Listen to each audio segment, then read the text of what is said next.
Really. Welcome to the interview, arm wrestling fans. Today we have two guests. Our first guest is Basil Coach from Dubai. He's also going to help us with translation. How are you doing, brother? Perfect. You seen which t-shirt? Rocking the Pro Panja t-shirt. Great. Yeah. He's going to compete tomorrow as well. We are going to discuss about that. And a huge mega guest. He's a killer arm wrestler. So welcome to Arm Wrestling News, Sergey Kalinichenko. Welcome, brother. Hello, guys. So, brother, basic questions first. Like, how did you get into arm wrestling? Your age, height, weight, and where you are from? Базовый вопрос для начала, да? Расскажи о себе, как ты попал в армрестлинг, ну и какие у тебя антропометрические данные, там, рост, вес, бицепс, предплечье. В армрестлинг я попал в возрасте около 11 лет, с весом до 45 килограмм. Сейчас мой вес 120 килограмм, рост 187, то есть я стал большим по сравнению с тем, каким был. Вот. So let's translate a bit the first part of the answer about how he started to arm wrestling. He started to arm wrestling like quite early age when he was a teenager, yeah, like 12, 13 years old. And he started to compete under 45 kg. Now he's 121 kg. He grew up a bit, yeah, almost 3 times, yeah. And his height right now is 187. Okay. I never grew. When I was 15 years old, just turned 15, I was the same height, 5'10" and a half. I thought I'm going to be 6 foot tall. But at 15 and at 18, 19, 20, I was the same height. Didn't grow at all. Как он был в 15, таким и остался. Рост, вес. Ну, это исправим. Мы это исправим. He can help you to change it. And Basil, you're getting very advanced with the translations. You're getting so much confident. I didn't even talk about the anthropometrics and biceps. You just added it yourself. Yes, to make it more interesting, you know. That's why you're here. So what did he tell about the age part and? Ну так скажи, сколько там у тебя бицепс, предплечье? Предплечье на данный момент 45, железно, ну, бывает 46-45, смотря как напампил. Бицепс 50, вот, я не знаю, что еще нужно сказать. Ну, все. Бицепс 56? 45 и 50. Не, бицепс 50. He said, like, I was like, well, biceps. No, his biceps is 50 centimeters. Okay. And forearm 45, 46. Okay. Maybe I missed the part. What was his age exactly? Maybe you translated 29. it, but 29. Okay, got it. So he started to arm wrestle when he was like 12, 13. Yeah. So there is actually a few common things in between both of you. I think both of you are from Ukraine, and right? Me, no, I'm in Dubai. No, you are originally from Ukraine. Yes. So both of you are from Ukraine. Both of you are great arm wrestlers. Both of you broke their right arm, and both of you made a comeback after breaking their arm. So Actually, very common he broke story. the left one. Okay. Left one. Still pretty common story. So brother, who was your motivation? Like, who did you want to beat in the beginning? Did you lose to someone, or did you want to beat someone? What motivated you into the sport of arm wrestling? Ну, сначала он добавил такое, что получается, что у нас вот с тобой сейчас много общего, не только что мы из Украины, а что мы тоже оба ломаные. Ну, только у тебя левая, а у меня правая. Вот. И вопрос, что тебя смотивировало или кто прийти в армрестлинг, и удалось ли там тебе с ним побороться, проиграл, не проиграл, если да. В первую очередь смотивировал меня мой отец, как бы. Он привел меня на первые соревнования по армрестлингу, где я увидел Тараса Ивакина. И мой отец боролся тогда с Тарасом Ивакиным в категории. Он ему проиграл, а я проигрывал папе, естественно. Ну, типа, не мог выиграть у отца. То есть моей первой целью было выиграть у отца, я выиграл у него. А следующей целью я бы, типа, обещал, что я когда вырасту, выиграю обязательно у Ивакина. Это когда я был малым. То есть, ну, первым как бы профессиональным армрестлером, который меня мотивировал, это был Тарас Ивакин с Украины. А вообще первым, кто меня привел как бы в спорт, в армрестлинг, все остальное, это был отец. Он меня с самого детства как бы познакомил с борьбой на руках. Дальше у меня были такие, как бы, как Арсен Лилиев, Замбулат Цариев, Алексей Воевода. То есть вот, ну, те, кем я фанател, как бы определенный период времени, пока не стал, как бы, желать просто у них выиграть и, как бы, перестал фанатеть. Let's start. Who brought him into the arm wrestling world? It's his dad. His dad is first one who introduced him like an arm wrestling. Yeah, he first brought him to the training and trained him as well. His first not idol, but let's say orientation, yes, was Taras Ivakin. Okay. He saw him arm wrestling with his dad actually. Yeah, his dad lost to Taras Ivakin at that time, and for sure at that time Sergey was losing. We're losing to his dad. Yeah, so no chance with Taras Ivakin when he was like 12, 13 years old. But later on he haven't arm wrestled with him. When he grew up a bit, he started to interesting in and like to watch the matches with Arsen Liliev, Zambulat Soriev. He was quite fan of their match, yes, of their like way of matching, until the time when he grew up and decided that he can and he want to beat them. So now there is a wish only to win them, rather than just like All right. So I was listening to him on the Chan Shaw interview. You were also there, and he mentioned a very interesting fact that he has beaten all of the great arm wrestlers, including Evgeny Prudnik. I do not remember all the names. Maybe you can ask him. And I would like to know about those matches in detail. I remember him mentioning that maybe they were not in peak condition, but still he got to know where the powers are, and he got to know that he can be at their level. He has beaten all of them. So can he explain all of those matches in a little bit more detail? When and where he beat Rustam Babayev, when and where he beat Evgeny Prudnik? Можешь более детальнее рассказать, как проходили эти поединки и, собственно, где, в рамках чего, ну, с Прудником, Бабаевым, с Петренко, с Маргаринтом? Итак, эти поединки происходили после топ-8, где-то через месяца 4, наверное, 5, после того, как прошел топ-8. Мазуренко Игорь собрал, это было в 2 года назад, я не знаю, 2020 там. Ну да, я не помню, это было как раз на карантине, понял, или что-то типа такого, ну только карантин начинался. Или еще не начался.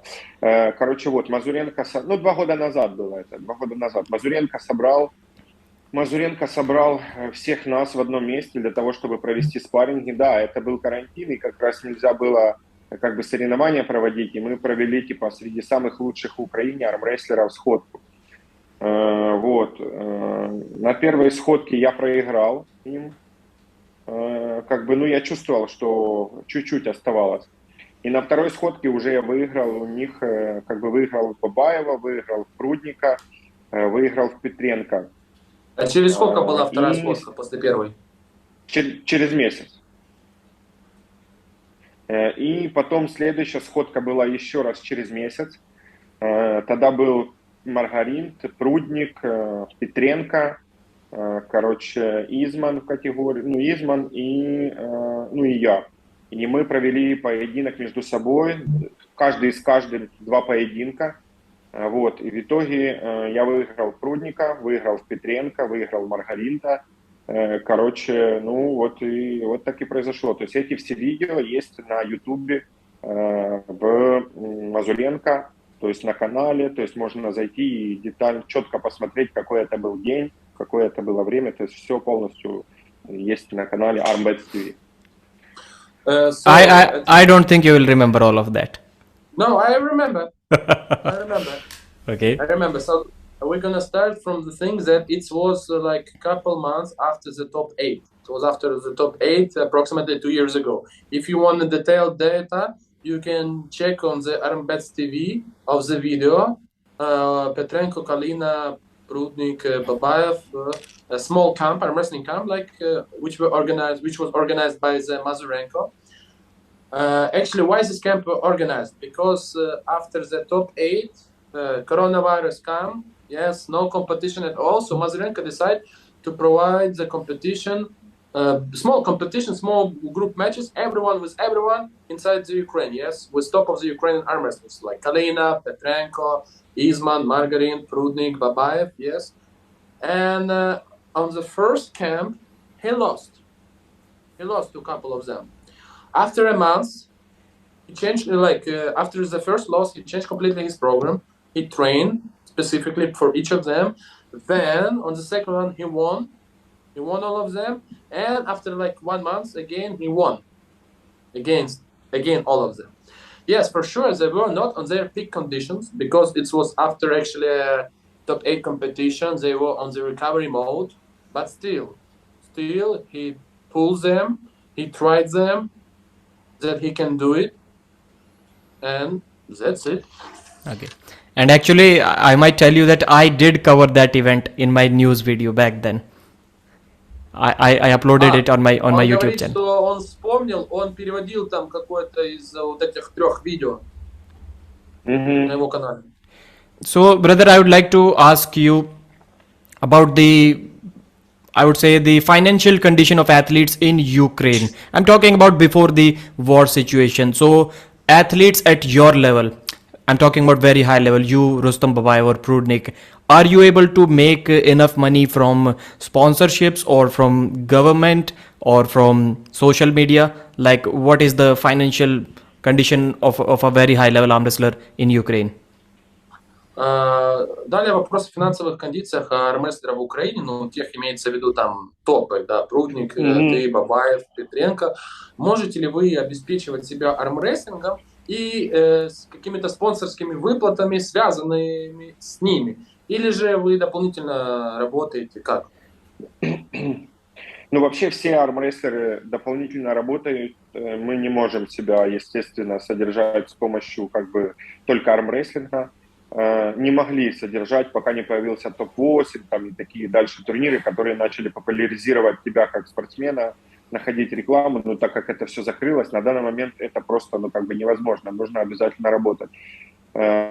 Рустам Бабаев 20-кратный чемпион мира, да, и он не имеет спонсорской помощи должной, чтобы обеспечить себе хотя бы месяц, то есть жизни. Вот, что тут говорить. Я, наверное, один из немногих спортсменов в Украине, который не имел таких больших заслуг, но добился спонсорства, и у меня бренд спортивного питания меня поддерживал в Украине, это МСТ, то есть он полностью нужное спортивное питание мне в месяц предоставлял.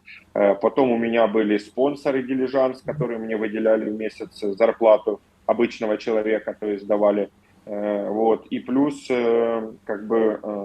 какие-то финансовая помощь, то есть и шла на подготовку разовая там, перед соревнованиями. Зал бесплатно мне предоставлялся тренироваться на постоянной основе. То есть, у меня плюшек было больше, чем топовых спортсменов, потому что... Но ты еще тренером подрабатывал? Конечно, я работал все время тренером, но то есть это все мне предоставлялось, но этого всего я сам добился, так как я один из немногих украинских армрестлеров, который начал вести медийность, не просто выступать, а быть медийным.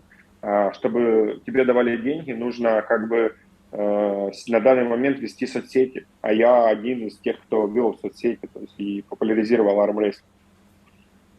So, unfortunately, no. Unfortunately, Ukrainian athletes, they don't have such a possibility to live and enjoy their life only by arm wrestling. During the top 8 period, yes, some of the athletes were able because nice money for the winning, yes, nice sponsorship. But before such tournaments like top 8, no. And as for now, even before the war, for past couple of years, no. Because of Corona, no big tournaments, no top 8, so no sponsorship. I mean, arm wrestling sponsorship, yes, sponsorship payments. So yes, like as you know, Prudnik is he was like a taxi driver and actor. What about like Sam Rustam Babayev? Like he's 20 times world champion, but still he has no sponsorship who can cover 1 month of pure preparation. You know what I mean? Professional preparation, yeah. But Sergey said that like he's quite lucky, but he deserves his luck. He worked hard to get it, because like he's not very famous comparing to Babayev and Prudnik. Yes, let's be honest, but he working hard, so he gets some sponsorship from the German. Actually, it was German like supplement company MST. They pay no, they didn't pay, but they give all the supplements. Yes, like BCA, creatine, other powders. Plus, there was a company Diligence who helped him also to pay for some like competitions or something like this, and he trained in the gym for free. Like, and the gym gives him an ability to train people there for free. You know, like some, it's additional information from my side. You know, like some of the gyms, they ask to pay renta from your clients. You know, so like he trains them there also for free. So, but yeah, even you see, even he has some small sponsorship, but he still work as a PT to cover all of the expenses and all of the things which he need for the preparation. Yeah. Right now, like this, yeah. Естественно, с приходом войны это все потерялось. То есть полностью. Especially like when the war come, all of this. Yeah.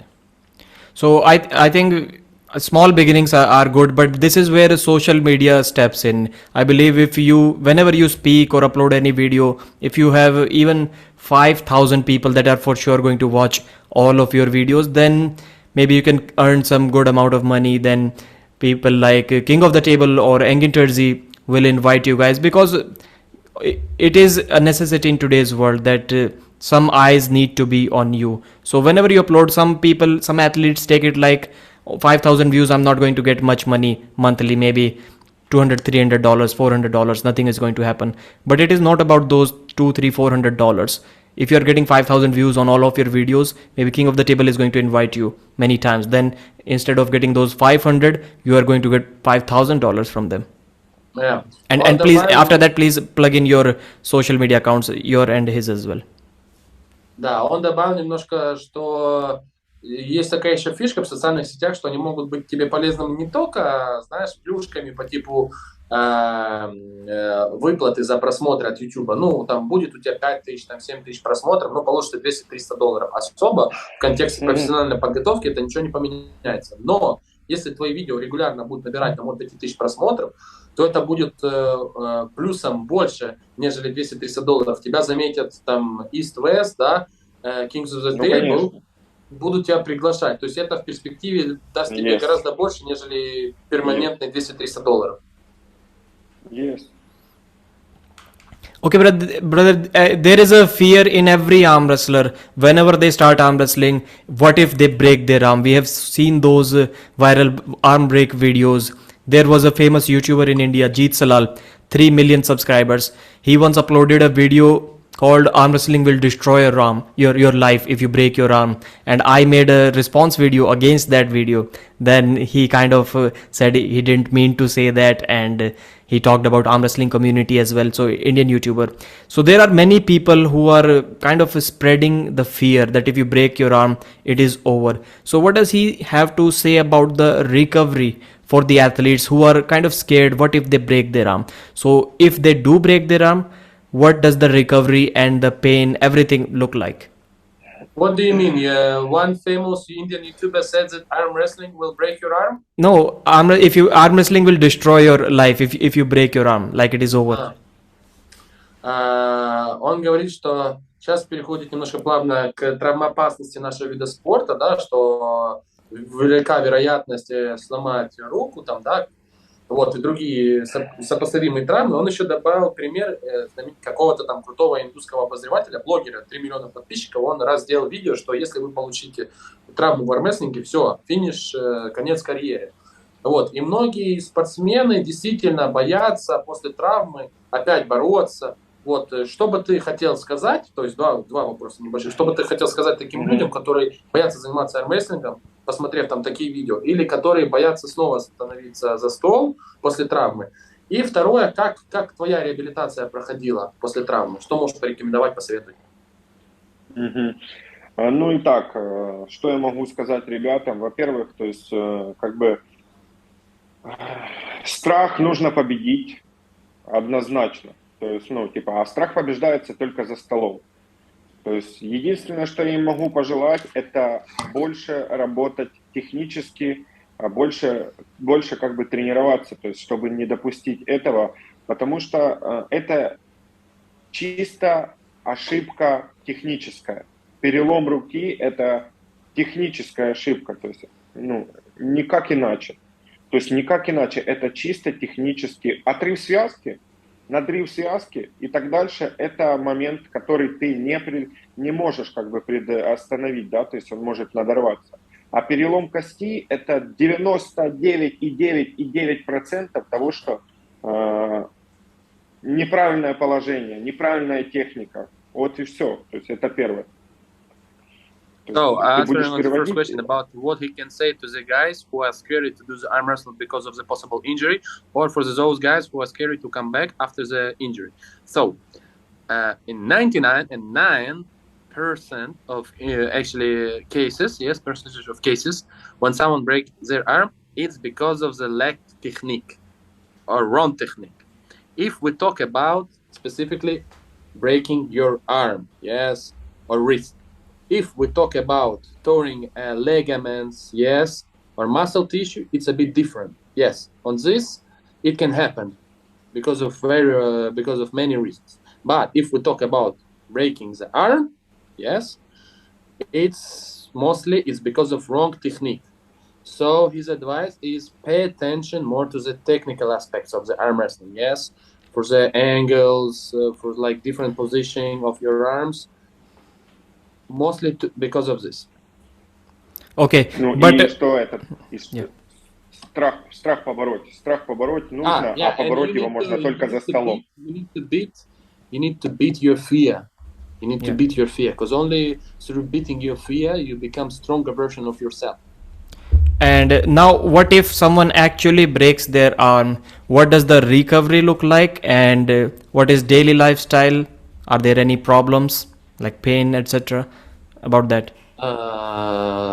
Если вот кто-то сломает или вот сломал руку, как это по ощущениям имеется в виду там, и что нужно делать, чтобы восстановиться?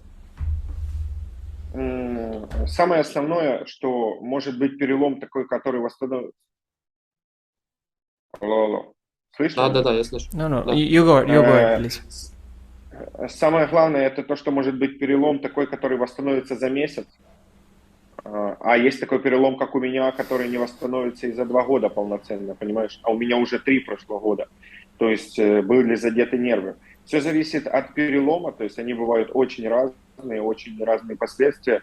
Но самое основное, это это психологический фактор. Физически ты восстановишься. Главное психологически в это верить и делать реабилитацию. То есть только психологически. Барьер у нас только психологический после травмы. Физического барьера никакого нет. The most important thing on which you need to pay attention is psychological side. Because yes, for sure, you can break your arm in a different ways. Mine or his one is way more harmful, way more damageful. Even like it's already the 3rd year and he cannot still recover his left hand on 100%. But for sure, it can take 1 year, 2 years, but you will get healed. If we talk about the muscles, yes, muscle tissue, ligaments. But if we talk about psychological side, no. So this is the most important thing. Work on your psychological thing. Work in your brain. Work with your thoughts. Fight with your fear. Muscles will heal once it's come time, with a proper rehabilitation exercise and etc. But this one, it can be hurt for a long time if you will keep it, you know.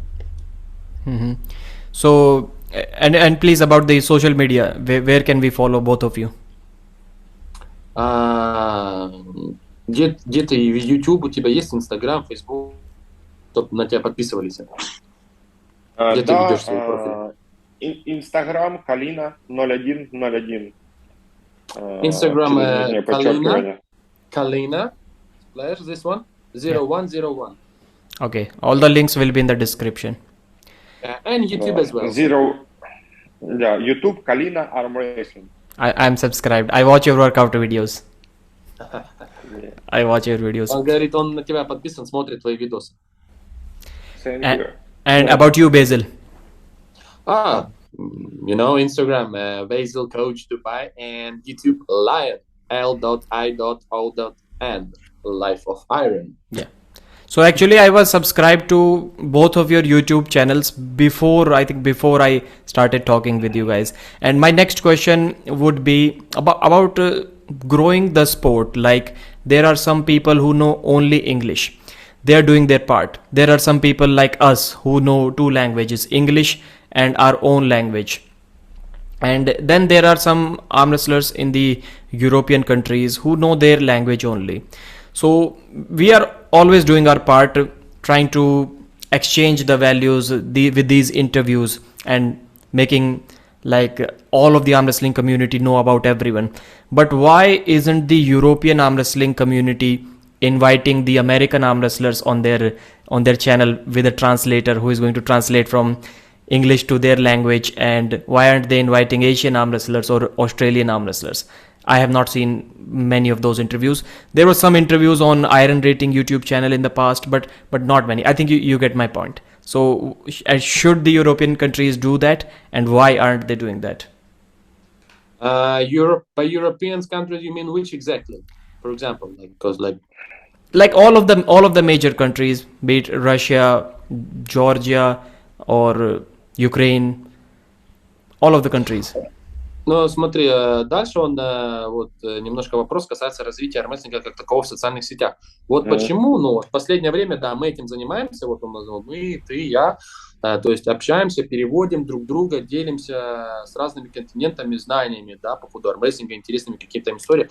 А почему вообще никто этим не занимается у нас в Европе, в Украине, в России, не переводит там, не переводил до этого русскоязычных, украиноязычных спортсменов, да, для американцев, например, или для австралийцев, или для азиатов, вот как мы сейчас занимаемся? Мое мнение такое, потому что не было в этом виде спорта каналов-миллионников, понял? То есть с кого можно взять пример? Давай возьмем самый большой канал армрестлинга, это Schoolboy, правильно? Armwrestling TV. Да. Самый большой канал. Смотря на их канал, ты не понимаешь, почему он набрал 100 просмотров. Там нет ни рекомендаций, ни обучений, ничего. Тупо просто выложенные видео вообще без ничего, без никакого, смысла. Чисто развлечение. Вот. Когда появился такой канал, как у Мазуренко, Armbet TV, то есть все начали думать, что, это настолько заморачиваться нужно, да, чтобы отснять такой материал, как у Мазуренко, чтобы смотрели. Давай возьмем, он снимал топов, и у него было по 300 тысяч просмотров. Ну так он сколько усилий вкладывал в это, да, чтобы с ними работать. И дальше перейдем. Просто-напросто у нас еще нету с кого можно было бы брать пример. То есть я планирую в будущем, чтобы мой канал был образцом для того, как должен развиваться армрестлер, понял? Как он должен вести канал, как он должен делать то.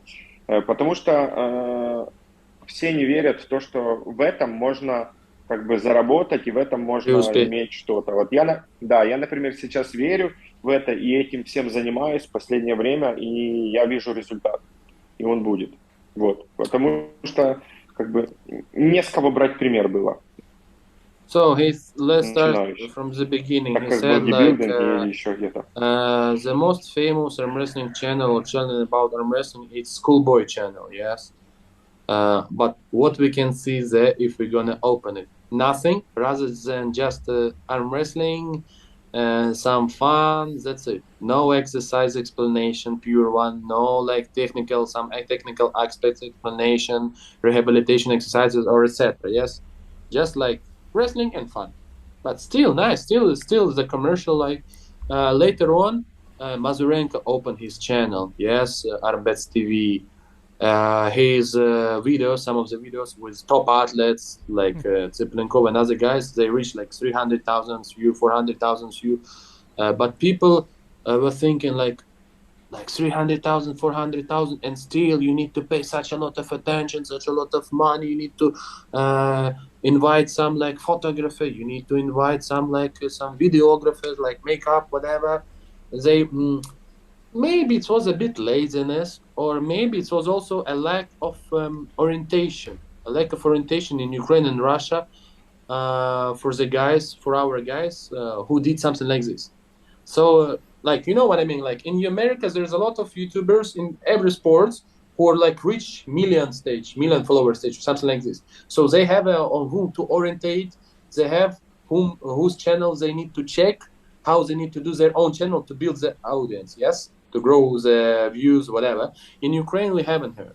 Like only recently with Mazurenko, but as for now, he's not doing it. Yes, because of some other problem. And coming back to this thing, he said that he want to do his channel. I mean, Sergey want to do his YouTube channel as orientation for European arm wrestlers. How they need to build the audience, how they need to make the video to commercialize arm wrestling. Okay. No, what I was just trying to say or request you guys is on some of the famous YouTube channels or maybe even small channels, try to invite John Brzezinski on your channel, and he will talk in English and you translate it in the language in whichever country it is. With Oleg Petrenko. This is what I was trying to say. You guys on your channel invite famous American arm wrestlers or Australian or Asian arm wrestlers, maybe invite Engin Terzi and then translate into your own language. So this way the entire community will grow. Он говорит, что да, он понимает, но он еще говорит, что это больше, он бы еще хотел бы или порекомендовал нам приглашать вот англоязычных звезд на наши каналы. Вот, допустим, ты на своем, я там перевожу там образно, мы там с Джоном Берзенком или там с Нгином Терзи, чтобы люди у нас тоже видели и слышали, что вот армрестлинг популяризируется, растет. У нас наши люди, не там англоязычные слышали бы о нас, а вот наша аудитория. Ну, я понял. Да. Yes, he got your point. Okay, now coming to the training questions, like what is his favorite training method? Is he top roll heavy, hook heavy in the training, table time or gym training? And I've heard he did some special training with calves or heifers as they call it in some countries. So please explain about his training methods. Тоже два вопроса в одном. Сначала, какой твой любимый тренировочный метод? Имеется в виду, ты делаешь акцент на боковое давление, там, на крюк, на борьбу верхом. И второе, он видел видео, что мы там рассказывали, что ты тренировался в деревне там с теленком, с коровой, там, вот, научно, пронатор. Можешь рассказать? Да. Итак, мой любимый метод тренировок. Я люблю тренировать все. То есть мне нравится тренировать крюк, я кайфую от тренировки крюка, я кайфую от тренировки верха, от тренировки пронатора, от всего. То есть предпочтительно я стараюсь бороться верхом, только потому что это 90% быстрая борьба, если ты сильнее. То есть ты просто выигрываешь и не забиваешься. То есть поэтому я стараюсь бороться верхом. Но я также само силен и в крюк, и в бок, и в любое движение, то есть, поэтому, я люблю тренировать все. Для меня каждая тренировка – это полная отдача, и мне не важно, какое упражнение, я кайфую от всех упражнений, потому что у меня есть цель, понимаешь, то есть, цель, к которой я иду, и что эти упражнения мне помогают к ней дойти, понял? Окей. Так, so the first question about, about his favorite method of arm wrestling. Yes, he likes to do everything, to pay attention to all of details. He's receiving good vibes from hook exercises, side pressure exercises, top rolling. He enjoyed all of it because, you know, when you have a goal to be the best, yes, to be the best, you need to pay attention to all of the details. You cannot be excellent in one movement and be best of the best. No, you need to pay attention to all of the sides, all of the aspects, all of the technical things about the arm wrestling, all of the way of methods of arm wrestling as well, to be the best. That's why actually he's doing it, because he knows his goal and he do everything according to this goal. Да. Okay. So what are his... But his favorite one, I mean, if you ask his favorite one, it's top roll. Okay, top roll.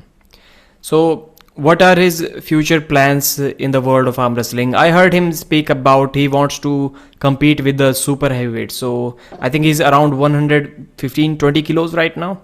So like, is that plan fixed, or what if there is equal money in super heavyweight and 110 or 15 kg category? Then where he's going to compete? I mean equal money for the winners, the prize money. Смотри, он слышал, что твои планы переходить, да, ну, в абсолютку, да, и так ли это или нет, это первое, а второе то, что если, допустим, будут одинаковые деньги, то есть одинаковые деньги за там матчи, за суперматчи, за победы в суперматчах, и в 115, и в 115 плюс, где ты себя видишь? Поменять ли это твое там решение, нет? Нет, мое решение такое, если и бороться до 115, то только в 2023 году, то есть, ну, дальше переходить только выше, вот, потому что, как бы, мой вес пошел, да, то есть я чувствую, что я начинаю прибавлять, и нету смысла останавливать прогресс, то есть, ну, как бы, я как бы пожертвую малым ради большого, понимаешь, то есть, типа, вот. Но 2023, я думаю, если я начну с 115, то я и закончу 115. А дальше я вес не буду держать. He thinks that his weight right now actually 121. Yes, he has plans to go overall because he's feeling the gains. He's feeling like his body getting the weight, and why he need to stop the progress. Yes, if it's gaining, he receiving power. His power is growing. Yeah, the thing is, if he gonna receive some like proposition to fight, yes, to arm fight in 115 category, he will stay in this category, but only for some period of time. Let's say, like, if he got an invitation to have an arm fight in the beginning of 2023, he will stay in 115 category till the end of the year. But in 2024, no, he will go overall. And what was his height again? I forgot. How tall was he? 187. Okay, 187. Right, he's a pretty big guy, and like 187 is tall, but not like a very very tall guy. But being 100, being 121 kilos at 187 and looking this fit, it is really really amazing. Он говорит, у тебя хорошо сложенное тело, потому что при таком росте 187, да, это не маленький, но все равно при 121 килограмме ты выглядишь нормально там. Выгляжу маленький. He looks small. Yeah, and earlier Sergey talked about coaching me, so I would like to know from both of you what kind of coaching and training both of you offer, and after that, if you guys have any question for me or for anyone else, if you have some question for Sergey, maybe you can finish with that. Дальше он сказал, что оба мы тренируем, да, армрестлинг, не армрестлинг, и вот расскажи о своих услугах, что ты можешь предложить, там, допустим, ему или любым подписчикам, да, тех, которые смотрят наш эфир. Вот. Итак, на данный момент я, получается, в процессе создания полного курса тренировочного армрестлера, то есть который будет состоять с 6 пунктов. Как бы это будет отдельный телеграм-канал, к которому будет доступ как бы человека, да, то есть зайти туда и получить Да, не просто программу получить, а получить видеообучение, то есть что такое армрестлинг, как бороться, какие есть техники, то есть методическое пособие по армрестлингу, это будет там первый пункт, да, то есть второй пункт будет, это там программа, расписана, показана с видеовыполнением, как работать, как делать, куда ухол делать, куда делать, как задерживать, как дальше. Дальше уже, когда человек прошел неделю эту программу, рассказывается больше, то есть, да, как можно натренировать статику, как можно натренировать то, как то. Это будет трехмесячный полноценный курс, которому нету равных и не будет равных, короче, в мире армрестлинга, где просто продают программы, понял? То есть, а у меня будет просто-напросто целая, ну, база такая, с которой может заниматься, как и обычный человек, который будет тренировки дома, тренировки в зале, тренировки профессиональные, все можно будет там подобрать. То есть это будет развернутая армрестлерская тема, где человек может с нуля зайти и получить прогресс. Short lies a bit what he just said. He said, yes, he's right now is preparing the special program, 3 months program, which is can be suitable for anyone, for rookie or for the advanced arm wrestler, for you or for someone else from Mazahir, if he would like to, or anyone else. Yes, it's gonna be like 3 months based program. With 6 steps, different, one by one, like like how to gain the endurance, muscle tissue, like power, gain the weight, all step by step. It's gonna be like a Telegram channel, paid Telegram channel. Yes, you paid for the success. You're gonna receive not just like exercise name, what you need to do and reps. No, you're gonna receive the video explanation of the technical aspects, possible mistakes, how you need to do, what you shouldn't do. Plus you can like ask if you'll have any question or something, and he gonna correct. So it's gonna be like very beneficial one for you if you want to reach a higher level in arm wrestling. All right, and we can clearly see that Sergey is a very, very experienced arm wrestler. He knows how to deal with injuries and stuff, how to get to the top of the level. He's a top arm wrestler, not only in Ukraine, but all around the world. And Basil, about you, would you like to ask any questions? And before that, you're also coaching, so how can people contact you and what do you offer? Generally, I have my YouTube channel. Soon there's going to be a lot of fiery content. Some insider information I will tell you right now, because I don't give a shit what the hell I will receive any problem of it, but I will tell. L.I.O.N is on the way. He's now probably in Bahrain. He's gonna come here for Dubai for training with Larry Wheels. So we're gonna talk with him. Maybe we're gonna do some live stream on my Instagram channel with Vitaly tomorrow or after tomorrow. So don't forget to subscribe on my Instagram. Maybe we're gonna do some small videos, some small tips for exercising on my YouTube channel as well. The description will be in bio. Yes, and any question if you have, you can contact me on Instagram about inviting some guests on your podcasts about some exercises or life in Dubai. I am free to help you. No problem, brothers. And let's come back to one of the questions about exercise with a young calf. How he trains a pronator. Серега, да, давай расскажем интересную ту историю, как ты с теленком тренировался на пронаторе. Ну, короче, я сам с села, то есть, и, естественно, у нас там были разные, короче, животные, то есть коровы, там, быки там, и так дальше, теленки. И получается, когда я его отводил на пастбище, да, то есть я цепок наматывал на пронатор и пытался его удерживать, короче, на пронатор. И так, получается, он тренировал меня. So like he's saying he was in the village. You also know what this. There is some like villages, especially we're talking about the cows, the bulls, and the calves. Yes, calves. So you know what he's talking about. When it's almost each day, you need to go. You need to carry cow with a chain or with something like this. You need to hold them so they will not run away. You need to feed them, and during the calf was eating some grass or just staying, enjoying. He was holding the cow like this, holding the like training his pronation, statical tension. You know, that's why he's so powerful right now. Also.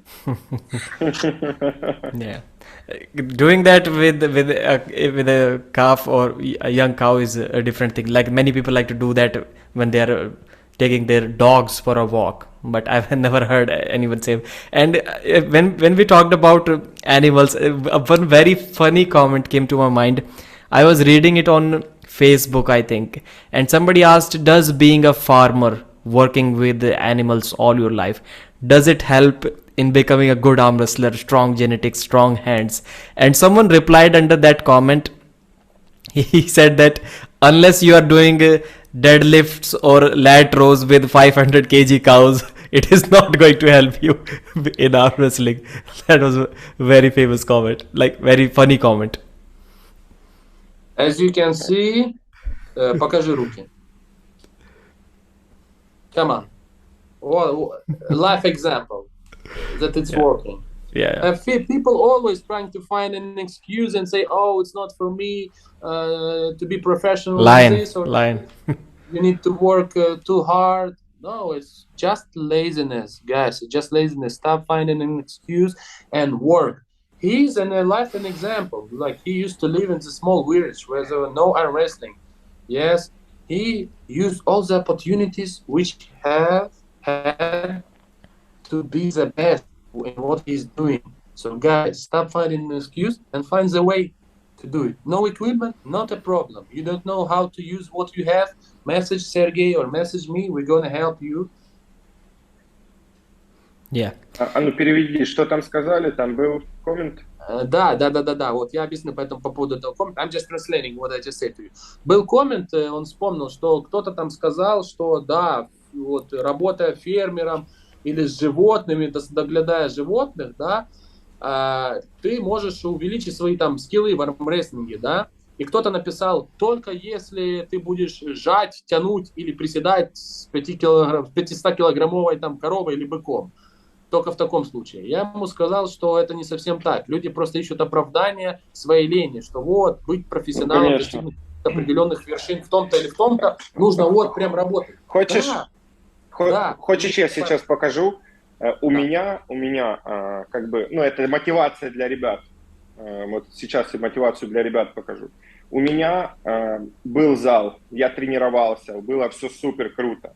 То есть сейчас я нахожусь в квартире, в другой стране, где я нашел возможность тренироваться, и я покажу, где я тренируюсь сейчас.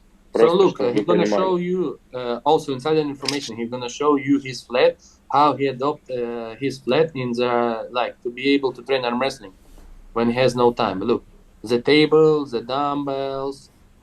There is also resistant bands on the balcony. So guys, near the bed. И самое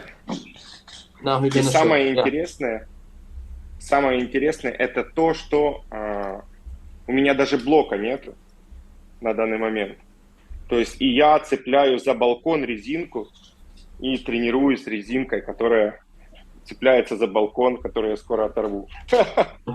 He has no block machine, you know, like so what he's doing, he hacks the resistant band around the balcony or somewhere like through this, like this, and just sit on the chair in his room through the balcony and doing some arm wrestling training, you know. So no, and I'm just like coming back to what he said. So guys, he's now in another country. Yes, he has no like proper equipment like he used to have in Ukraine, where everything was built for arm wrestling. Yes, as you can see in some video of on his channel, he showed his gym, his equipment. Come on, guys, it's nothing comparing to what he has now. But still he's evaluating, he's growing, getting the progress, getting better and better from day to day. So what we are talking about, stop finding an excuse. Do your best, and you're gonna build your legacy.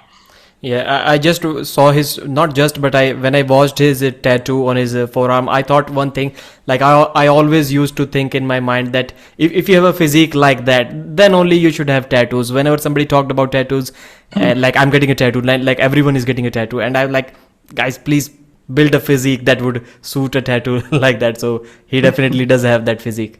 Говорит, что ты когда показал татуху над предплечьем, ну, татуху вот здесь, да, он сказал, что он вспомнил то, что он обычно говорит людям и спорит с людьми, когда они говорят ему, что вот они хотели бы сделать татуху там или там, он им говорит, бля, да сначала подрастите, наберите нормальную мышечную массу, чтобы это все красиво смотрелось, что вы, куда вы набьете и как оно потом будет, понимаешь? А вот у тебя как раз подходящая фигура, да, атлетическая, чтобы татуха смотрелась нормально, брутально. Нормально смотрится, нет? Nice. It looks nice. Yeah, definitely. Great tattoo. Сердце как бьется. I cannot understand what is this. The other part is very clear. This is not. One second. No. He's gonna show you. Look, it's heart. Heart. Okay. Look how it's. Look, you see, it's like beating. Heart is beating. Okay. Pump. Great art. So brother Basil, first of all, thank you very much for translating this, doing this awesome job, and the experience that you are getting doing this. I'm really happy for you, and you already are, and in the future you are going to be a very valuable asset in the world of arm wrestling, because the entire arm wrestling community is going to need a lot of this. You're talking about commentary earlier on, and when we didn't I think when we didn't record this interview, and doing these translations, so you're building a great portfolio, brother. I'm really happy for you. Arm wrestling needs people like you. And Sergey Kalinichenko, brother, you are a young warrior, and I wish you all the luck in the future. Great athlete, already made an awesome comeback. I think you're going to do great things in the future, and I think what you were saying in that other interview about being around the top 10 in the world, I hope it is true right now, and if it isn't, I hope it is true in next 1 or 2 years. Thank you very much for joining. Он поблагодарил меня за то, что я добавляю, там, тоже развиваю, популяризирую армрестлинг, соединяю там англоязычных людей с русскоязычными, там помогаю делиться какими-то аспектами, тренировками тоже. Он рад за меня, что я тоже эволюирую, да, расту в этом плане, и также поблагодарил тебя, пожелал тебе удачи, сказал, что ты действительно красавчик, вернулся после такой травмы, что если не в следующем году, то через год, через 2 ты точно наведешь шумиху среди топов и займешь свое там достойное место. Yes, of course. Thank you. Okay, I think we should end it right now. Thank you very much, brother. Should we talk about tomorrow's this one competition? I think I'll record a separate video for that, maybe. Okay, yeah, we can do that. Yeah.